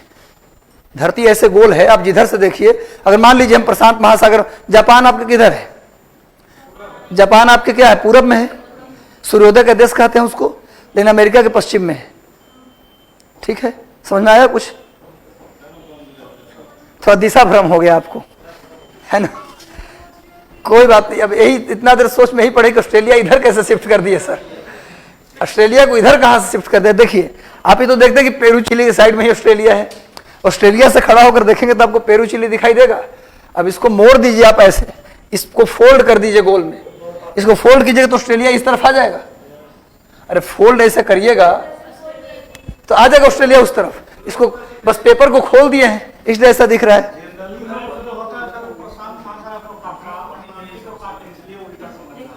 अच्छा, कोई बात नहीं, क्लियर है, वो समझा देंगे। आप एक बार मैप को जाकर देखिएगा, मतलब अब समझ में आ रहा है ना? इधर कौन सा है? इधर सुन लो, इधर कौन सा महासागर? सुनिए, इधर ब्राजील है, ये तो देख रहे हैं आप ही के लिए बता रहा हूं, ब्राजील है। तो ब्राजील के इस साइड कौन महासागर है? अटलांटिक महासागर है। अटलांटिक के बाद यहां पर आ जाएगा अफ्रीका, अफ्रीका के बाद आ जाएगा हिंद महासागर, फिर आ जाएगा ऑस्ट्रेलिया, फिर आ जाएगा ऑस्ट्रेलिया। तो ऑस्ट्रेलिया आएगा तो यहां पर आ जाएंगे हम, सीधे घूमते हुए कहां पहुंच जाएंगे? क्या? हाँ ठीक तो है, मतलब एक बात बताया आपको, ब्राजील यहां पड़ता है। हाँ ठीक है, ब्राजील का मैप नहीं बना रहे हैं, आपको दिखाना था कि अमेरिका, और अब समझ में आया आपको ऑस्ट्रेलिया इधर है। चलिए, क्लियर है? हाँ, कौन? हाँ हाँ, अरे भाई हम पहली क्लास आप जब एयर प्रेशर बेल्ट विंड पढ़ा रहे थे तो थे आप? जब थे तो फिर ऐसा प्रश्न क्यों पूछ रहे हैं आप? मैंने कहा था कि हवा जब हॉराइजेंटली चले तब वहाँ हाई प्रेशर और लो प्रेशर का कंडीशन होता है, लेकिन जब हवा वर्टिकली ऊपर उठे तो उसमें high pressure low pressure condition नहीं होता। वहाँ पर दो कारण से हवा वर्टिकली ऊपर नीचे होता है। एक, या तो टेम्परेचर कम हो जाए तो हवा नीचे बैठेगी, टेम्परेचर ज़्यादा हो जाए तो हवा ऊपर उठेगी, बताया था ना? और दूसरा बताया था कंडीशन की धरती का घूर्णन गति, जहाँ पर घूर्णन गति ज़्यादा हो जाता है वहाँ भी हवा ऊपर की ओर चली जाती है। उस क्लास में कौन कौन लोग थे जब मैंने पढ़ाया था? तो यही कॉन्सेप्ट बताया था कि हाई लो का कंडीशन सिर्फ होता है सिर्फ हॉरिजॉन्टली चलने में, वर्टिकली चलने में हाई लो का कोई कंडीशन नहीं होता। क्लियर है? समझ गए आप लोग इसको? अब चलिए, इसको बना लिया ना, वॉकर सेल नोट कर लिया आप लोगों ने। अब चलिए, एल नीनो चलेगी तो क्या होगा? अब एल नीनो चलेगी तो क्या होगा देखा जाए। ले लीजिए, with El Nino, El Nino के साथ क्या स्थिति बनेगी? देखिए, विद एल नीनो। अब आप लोग सोच रहे होंगे सर इतना डायग्राम बनवाएंगे लगातार, विद एल नीनो। आप एक बार मैप को देखिए। आप सभी लोग बोलते तो हैं कि इस मैप में देखता हूं, अब मैप को समझता हूं, या तो आप देखते नहीं हैं या तो देखते हैं तो समझ में नहीं आता आपको मैप।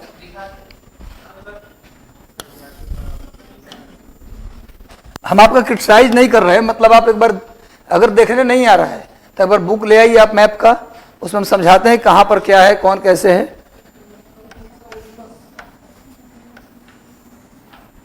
चलिए बनाइए, ऑस्ट्रेलिया और अमेरिका। इधर क्या है? पश्चिम है, इधर क्या है? पूरब है। जब एल नीनो चलेगा तो क्या होगा? जिस साल एल नीनो चलता है उस साल पेरू चिली करंट कमजोर हो जाता है। क्या हो जाता है? कमजोर। और ये जलधारा तो चल ही रही है।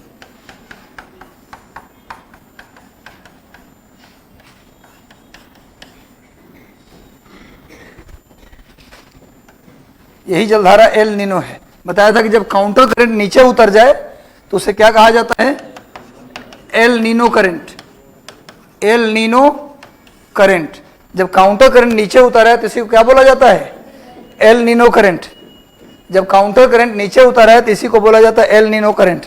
अब देखिए यहां भी कैसा का जलधारा हो गया, यहां भी कैसा हो गया भाई? वार्म। और यहां भी कैसा हो गया? यहां भी कैसा हो गया? वार्म। यहां भी वार्म और यहां भी वार्म। अब देख रहे हैं दोनों जगह वार्म है, लेकिन इसके तुलना में ये थोड़ा कम गर्म है। अब समझिएगा बात, ये दोनों गर्म जलधारा है। पूर्वी ऑस्ट्रेलिया जलधारा भी गर्म है और पश्चिमी ये जो हमारा पेरू, ये जो हमारा एल नीनो है वो भी गर्म है। अब क्या होगा? दोनों गर्म है, लेकिन इसके तुलना में ये कम गर्म है। इसके तुलना में जब कम गर्म है तो यहां पर हवा क्या होगी, नीचे बैठेगी। इसके तुलना में ये कम गर्म है तो क्या होगा, हवा लगातार यहां बहुत तेजी से उठेगी। यहां पर हवा क्या होगी, लगातार बहुत तेजी से उठेगी, लगातार बहुत तेजी से उठेगी। और यहां पर क्या होगा, लगातार उठेगी तो इधर हवा का दबाव बढ़ेगा, जिससे यहां पर कम गर्म है, इसके तुलना में कम गर्म है। इस कारण से हवा नीचे क्या होगी, यहां पर एल नीनो जिस साल चलेगी उस साल इसके तुलना में पानी क्या होगी, कुछ ठंडी होगी। इसके तुलना में पानी यहां क्या होगी, गर्म ये भी है, लेकिन जब ये चलने लगी तो इसके तुलना में ठंडी है, जिससे यहां लगातार इतनी तेजी से हवा उठने लगी कि यहां पर हवा का दबाव इतना हुआ कि यहां पर हवा लगातार बैठ। क्लियर, हवा के दबाव लगातार, हवा के उठने से हवा की मात्रा बढ़ने लगा और दबाव बढ़ने से यहां पर कम टेम्परेचर इसके तुलना में था, इसलिए हवा यहां बैठने लगती है। क्लियर है, तो यहां पर बैठेगी तो क्या बन जाएगा, नीचे जो पहले बनता था लो प्रेशर नीचे, अब यहां बनेगा हाई प्रेशर। ऊपर में क्या बनेगा, लो प्रेशर। यहां पर क्या बनेगा, हाई प्रेशर। नीचे में क्या बनेगा, यहां जमीन पर लो प्रेशर। तो क्या हुआ, उलट गया ना जी, क्या हो गया, सर्कुलेशन उलट गया, सीधा हाई प्रेशर से लो प्रेशर। और यहां पर क्या हुआ, इस हाई से इस लो की ओर हवा चलने लगी, यानी वॉकर सर्कुलेशन क्या हो गया, रिवर्स हो गया। जब एल नीनो चलती है तो वॉकर सर्कुलेशन क्या हो जाता है, रिवर्स हो जाता है। इसी को बोलते हैं reverse of Walker cell, reverse of Walker cell, यानी हिंदी में लिख सकते हैं वॉकर सेल का विपरीत स्थिति, वॉकर सेल का विपरीत स्थिति, वॉकर सेल की विपरीत स्थिति, वॉकर सेल की विपरीत स्थिति। अब हर जगह उल्टेगा ये सेल। यहां पर लेंगे अगर अफ्रीका को आप, यहां पर यदि अफ्रीका को आप लेते हैं तो यहां भी सेल क्या हो जाएगा, ये जलधारा जो है ये जो चल रही है पूरब से पश्चिम में तो चलेगी ही, ये चलेगी, लेकिन ये जो काउंटर करंट है यहां भी नीचे उतरेगा ये।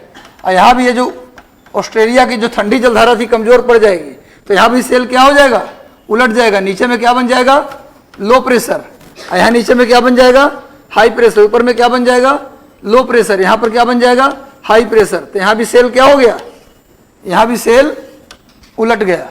क्लियर है ना भाई, तो रिवर्स ऑफ वॉकर सेल। क्या कुछ तकलीफ में है आप,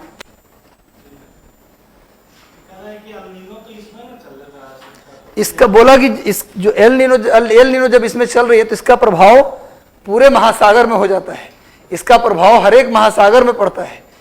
काउंटर करंट यहां उतरती है ना, तो यहां भी काउंटर करंट क्या हो जाती है, इसके प्रभाव में आकर यहां भी ये जो काउंटर करंट मजबूत हो जाती है, नीचे उतरती है। अटलांटिक वाला काउंटर करंट भी नीचे उतर आती है। समझ आ रहा है बात मैं क्या बोल रहा हूं। और सब जगह ये सेल क्या बनता है, फिर सब जगह सेल उलट जाता है। अब क्या होगा, उल्टा काम हो जाएगा।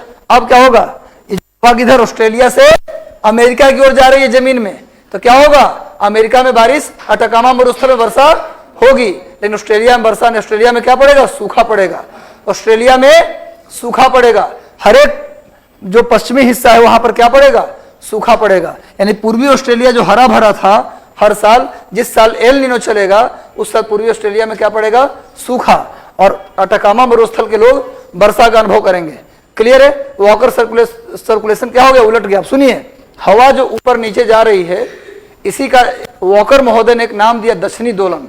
इसी को क्या कहा, इसी हवा के ऊपर नीचे जाने की प्रक्रिया को उन्होंने क्या कहा, साउदर्न ओसिलेशन। लिख लीजिए, लिखिए, इसी सर्कुलेशन को वॉकर महोदय ने दक्षिणी दोलन नाम दिया है। इसी सर्कुलेशन को वॉकर महोदय ने दक्षिणी दोलन नाम दिया है। इसी सर्कुलेशन को वॉकर महोदय ने दक्षिणी दोलन नाम दिया है।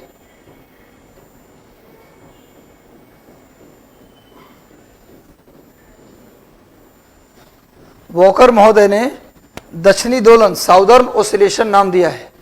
क्लियर हो गया, समझ गए आप लोग, कहीं कोई दिक्कत। तो एल नीनो क्या करेगा, जो मानसून का रीजन है उसको क्या कर देगा, वहां पर सूखे की स्थिति को, मतलब ठंडी जलधारा के प्रभाव में हो जाएगा पूरा इलाका। उसके तुलना में हर एक पश्चिमी भाग में क्या होगा, ठंडी जलधारा का प्रभाव होगा, और वहां पर क्या पड़ जाएगा, सूखा पड़ जाएगा। क्या पड़ जाएगा, सूखा पड़ जाएगा। लेकिन जिस साल एल नीनो नहीं चलेगा उस साल अच्छी बारिश होगी। क्लियर है, तो एल नीनो का प्रभाव समझ में आ गया। यानी एल नीनो का प्रभाव मानसून पे कैसा होता है, विपरीत या विपरीत। एक बार क्वेश्चन आया था 2011 के सिविल सर्विसेज में कि एल नीनो जलधारा का प्रभाव मॉनसून पर उल्टा पड़ता है ना। एल नीनो जलधारा का मॉनसून पर प्रभाव पड़ता है, ऐसे लिखा था कि एल नीनो जलधारा का मॉनसून पर प्रभाव पड़ता है, लेकिन ला नीनो का मॉनसून पर कोई प्रभाव नहीं पड़ता। तो आजकल लोग क्या सोच लेते हैं ना, प्रभाव का मतलब बुरा प्रभाव, अच्छा प्रभाव भी तो पड़ सकता है। तो ला नीनो का मॉनसून पर क्या पड़ता है, अच्छा प्रभाव पड़ता है। क्लियर है, समझ गए ये इतना। अब आइए ला नीनो इफेक्ट, अब हेडिंग डाल दीजिए। ये समझ में आ गया ना सबको, कोई दिक्कत अब तो नहीं है। अब लिखिए ला नीनो इफेक्ट। ला नीनो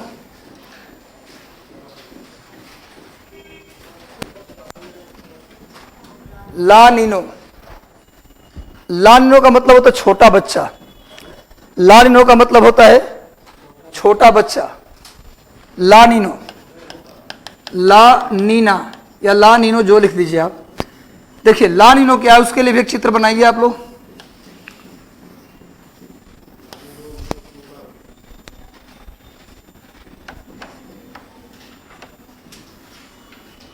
इसके लिए भी एक चित्र बनाइए। देखिए सिंपली जलधारा जो चलती है ना, वो जलधारा चलेगी, इसमें कोई दिक्कत नहीं है।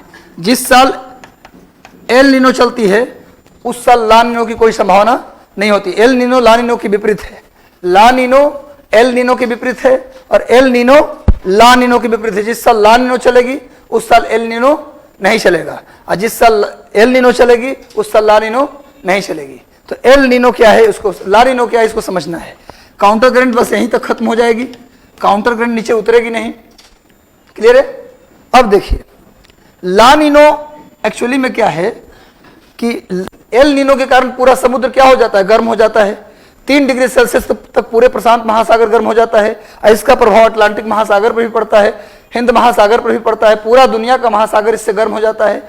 लेकिन जो ला नीनो है वो महासागर को क्या कर देती है, ठंडी कर देती है। लिख लीजिए एक लाइन आप लोग लिख लीजिए, उसके बाद इसको बताएंगे। लिख लीजिए एल नीनो महासागर के पानी को गर्म कर देती है। एल नीनो महासागर के पानी को गर्म कर देती है। एल नीनो महासागर के पानी को गर्म कर देती है।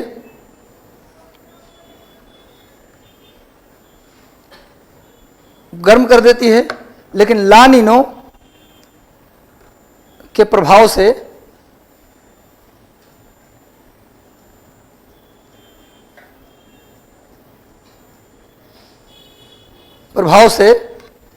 समुद्र का पानी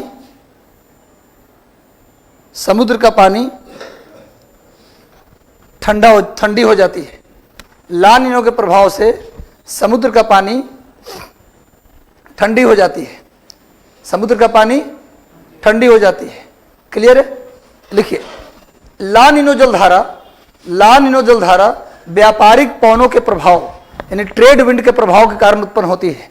ला नीनो जलधारा ट्रेड विंड व्यापारिक पवनों के प्रभाव के कारण उत्पन्न होती है।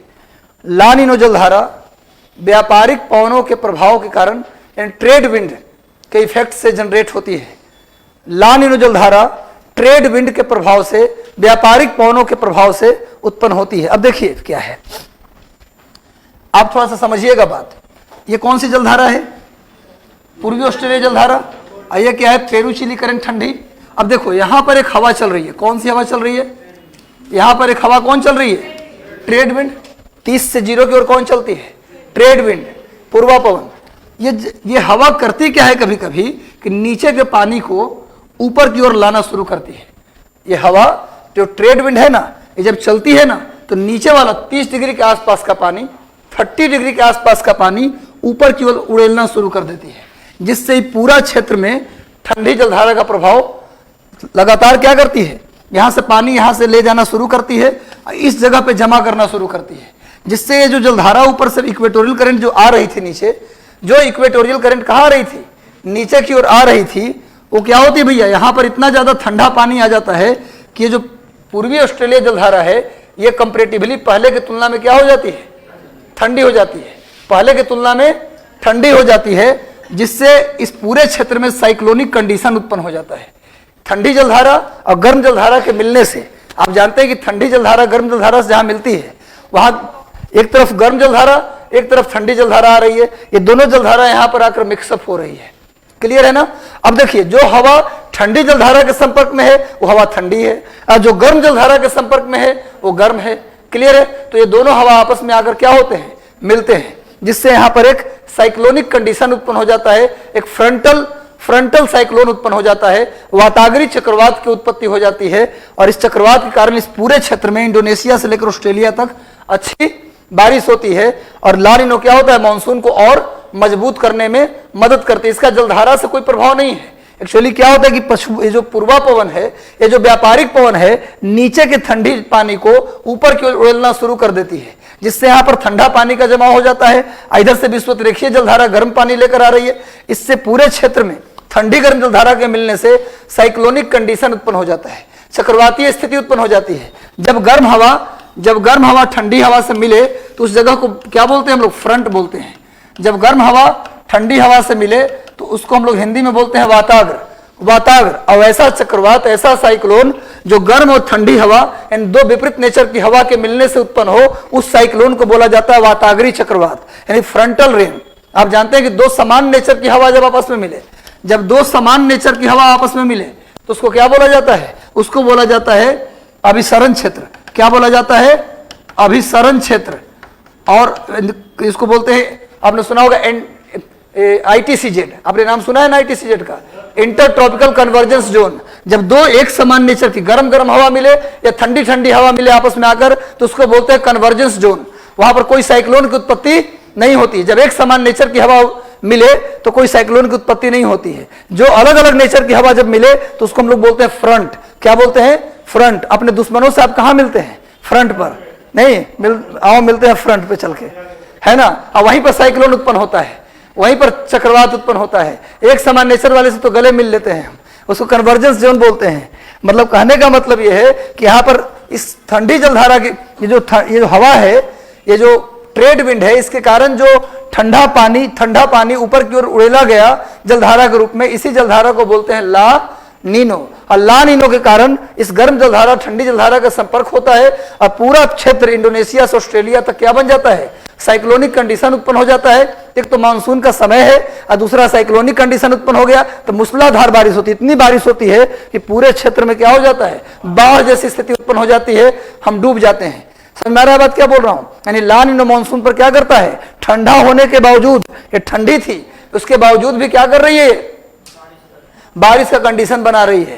यानी कि ला नीनो मानसून पर पॉजिटिव इफेक्ट डाला कि नेगेटिव इफेक्ट डाला, पॉजिटिव इफेक्ट डाला। और एल नीनो नेगेटिव इफेक्ट डाला। तो एल नीनो जब चलती है तो वॉकर सर्कुलेशन उलट जाता है, और जब सामान्य कंडीशन होता है तो वॉकर सर्कुलेशन सेम रहता है। समझ में आ गया दोनों चीज। तो एल नीनो कैसी जलधारा है जी, एल नीनो के प्रभाव ठंडी जलधारा है और उसके प्रभाव समुद्र क्या हो जाती है, ठंडी। और ला नीनो कैसी जलधारा है, गर्म जलधारा है, उसके प्रभाव समुद्र क्या हो जाती है, गर्म हो जाती है। एल नीनो गर्म जलधारा है, उसके प्रभाव से समुद्र क्या हो जाती है, गर्म हो जाती है। हाँ उल्टा बोल दिया था, सॉरी। एल नीनो से पूरा समुद्र क्या हो जाती है, गर्म हो जाती है। 3 डिग्री तक पूरा समुद्र गर्म हो जाता है और ला नीनो से पूरा समुद्र ठंडी हो जाती है। इस ठंडा का प्रभाव क्या होता है कि वहां के गर्म जलधारा के आसपास मिलन होता है, जिससे फ्रंटल साइक्लोन की उत्पत्ति हो जाती है, जिससे मानसून का तो सीजन था ही, साथ में चक्रवातीय कंडीशन उत्पन्न हो जाता है, जिससे पूरे क्षेत्र में और अच्छी बारिश हो जाती है। क्लियर है। तो ये एल नीनो है। पूछा जाए अगर आपसे कि एल नीनो क्या है तो क्या बोलिएगा कि काउंटर इक्वेटोरियल करंट, जो प्रति विषुवतीय जलधारा है, जब मजबूत होकर 3 से 33 डिग्री तक उतर जाए तो उसी को क्या बोलते हैं, एल नीनो। और ला नीनो क्या है तो बोलेंगे जो ट्रेड विंड है, व्यापारिक पवन, उसके प्रभाव से नीचे का जो ठंडी जलधारा है ऊपर की ओर ला दिया जाता है तो उसको क्या बोला जाता है, ला नीनो। क्लियर है। ला नीनो कहां चलेगा, ऑस्ट्रेलिया के आसपास। ला नीनो कहां चलेगा, ऑस्ट्रेलिया के आसपास। एल नीनो कहां चलेगा, पेरू और चिली के आसपास। क्लियर है। दोनों कहां चलेंगे, दक्षिणी प्रशांत महासागर में। और एल नीनो का मानसून पर बुरा प्रभाव पड़ेगा, लेकिन ला नीनो का मानसून पर बहुत ही अच्छा प्रभाव पड़ेगा। इतना ज्यादा प्रभाव कि बाढ़ की स्थिति उत्पन्न हो जाएगा। आदमी के लिए खराब प्रभाव होगा पर मानसून को मजबूत कर देगा। क्लियर है। तो ये पूरा एल नीनो इफेक्ट हुआ, ला नीनो इफेक्ट हुआ। मुझे विश्वास है कि समझ में आपको आ गया होगा, कहीं कोई दिक्कत नहीं हुआ होगा। चलिए तो आज इतना ही रखते हैं। थोड़ी सी 12 बजे टॉपर्स मीट है तो उनको एक बार सुन लीजिए आप लोग अच्छे से। तब तक आप लोग चाय पानी पी के थोड़ा दिमाग को हल्का करके आइए। All the best, God bless you, आशीर्वाद, थैंक यू।